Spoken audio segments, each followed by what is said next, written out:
On the keto pancake recipe that only uses cream cheese and eggs as the essential base. However, I'm going to change the way it's cooked a little bit to turn it into what I call a pan cheesecake. So the first thing we have to do is get out a brick of cream cheese. And it would have been ideal to have warmed this up, but I'm lazy and I'm just going to microwave it to get it nice and loose so that I can mix it with the eggs. So the ratio of eggs to cream cheese in this is 1 egg per 2 ounces of cream cheese, and this brick is an 8-ounce brick, so we will be using 4 eggs and 8 ounces of cream cheese in our keto pan cheesecake recipe.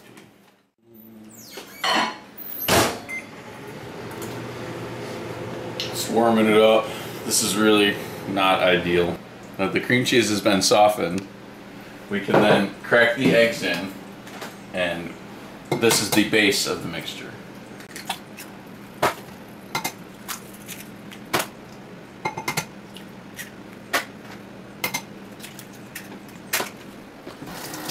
Okay, now we'll also add flavorings at this point. I'll be using vanilla extract, little skinny cunt. Not too much, this shit tastes like hell if you put a lot in there. A couple packets of Splenda. We're gonna put a little bit of Torani pumpkin pie flavoring. Not very much though, it's kind of gross if you use too much. We also add a dash of salt.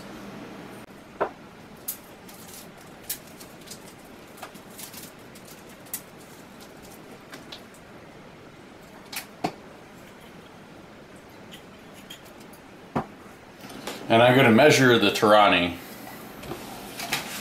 because I want to make sure I don't get too much. So I don't want more than 10 grams in the whole thing. And that's plenty. Looks like we're ready to whisk up.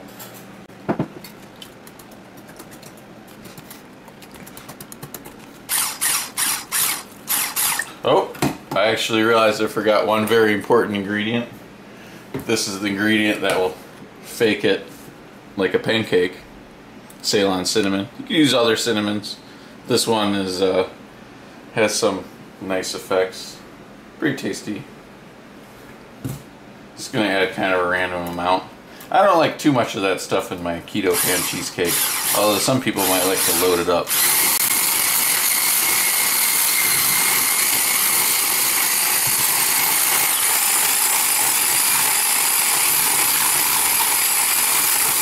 We want to get it whisked really nice and frothy. This is not quite the level we want yet. There. That's looking pretty nice and frothy. Okay, so now we'll get the pan ready.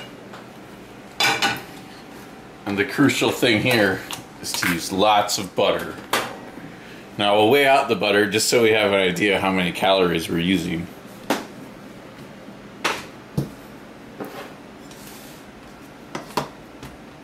Just because I'm kind of curious. I never really measured out because I don't care exactly how many calories I'm getting.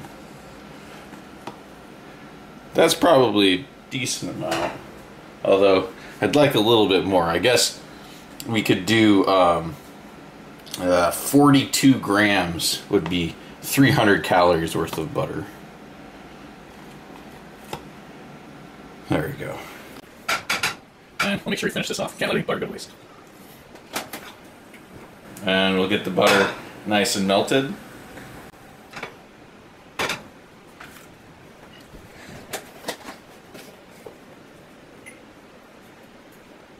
at this countertop. It's clean. Look at that butter. It's clean too. Look how frothy that is. Nice and frothy. Stop.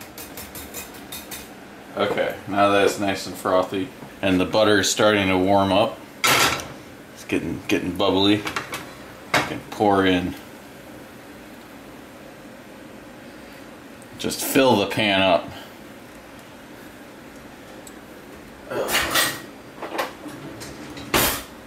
Get a little spatula here to clean out our mixing bowl. So the heat needs to be turned down on this because it needs to be a very low heat for a very long time. This is going to take probably an hour to cook properly. This is more like baking than like frying something in a pan.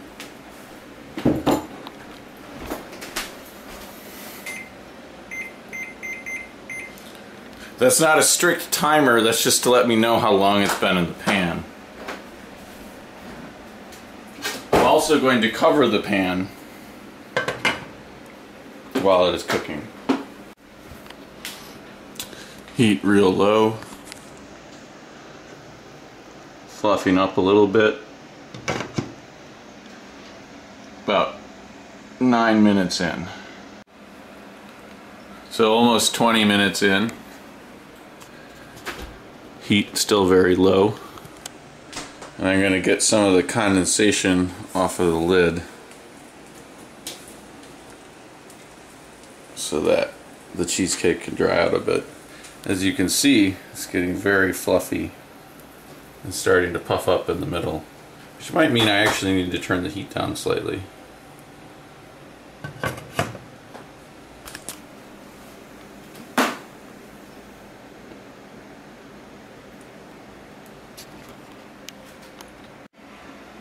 About 25 minutes into it.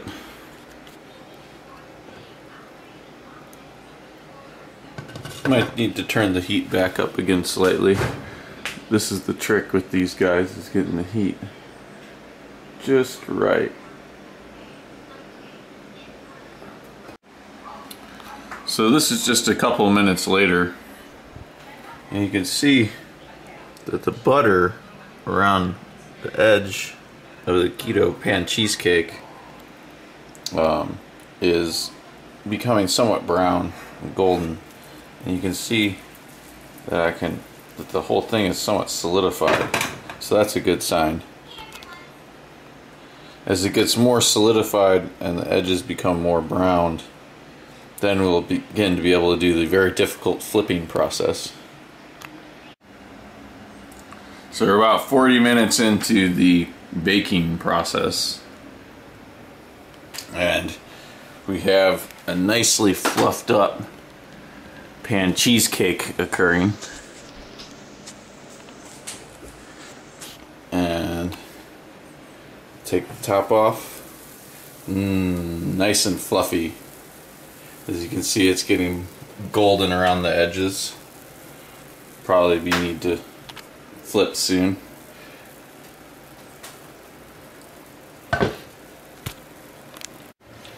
Okay.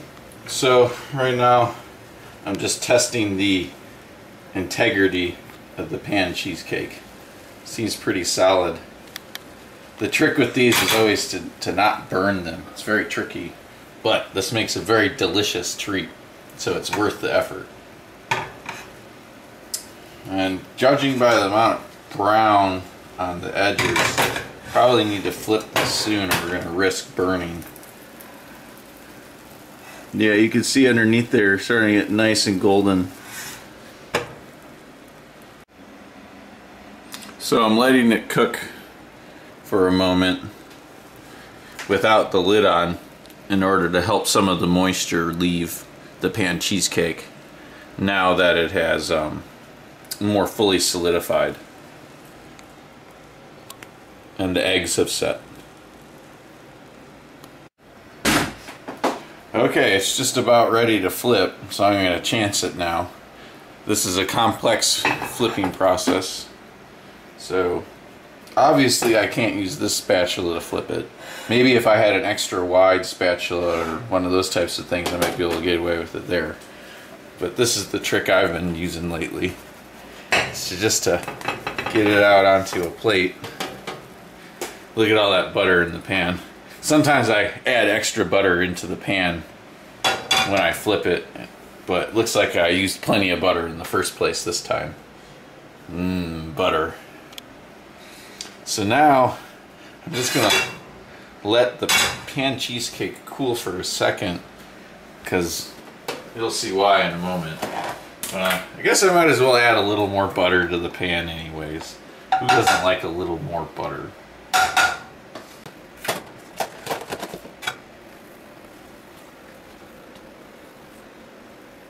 Just letting the pan cheesecake cool a little bit. Because what I'm going to do now is I'm going to take my palm and put it like this. And this is how we're going to flip the pan cheesecake. Beautiful.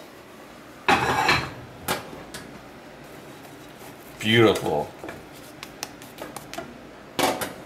As you can see here, it just started to carbonize a little bit and burn, but I'm just not quite there. This is just about perfect. And now,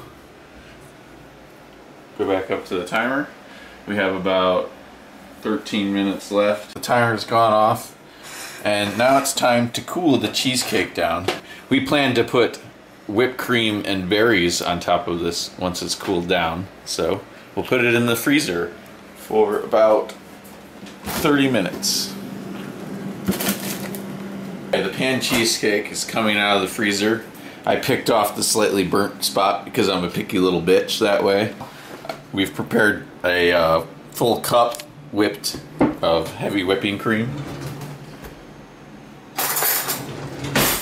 And we're just gonna kind of slop that on top there. Frosting. Yeah, frosting.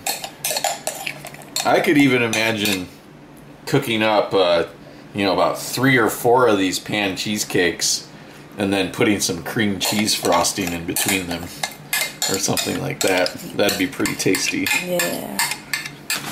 We're gonna take some frozen raspberries and we're gonna put a serving of raspberries on top of this. The serving of raspberries will add about 8 grams of net carbohydrate to the whole dish.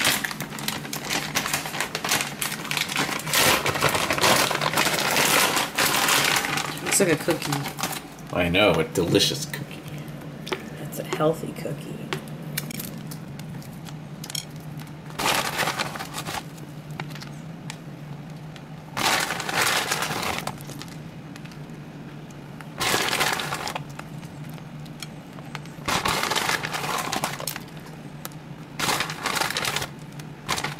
Perfect. We'll cut off a quarter For the viewer. slice of this delicious pan cheesecake.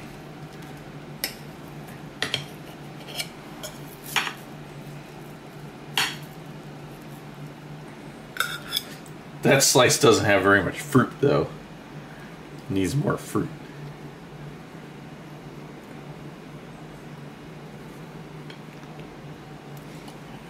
And you can see the delicious cheesecakey deliciousness in there. Mmm, looks good.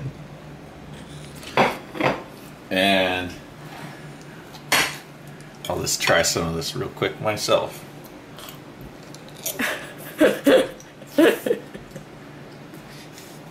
Mmm, delicious.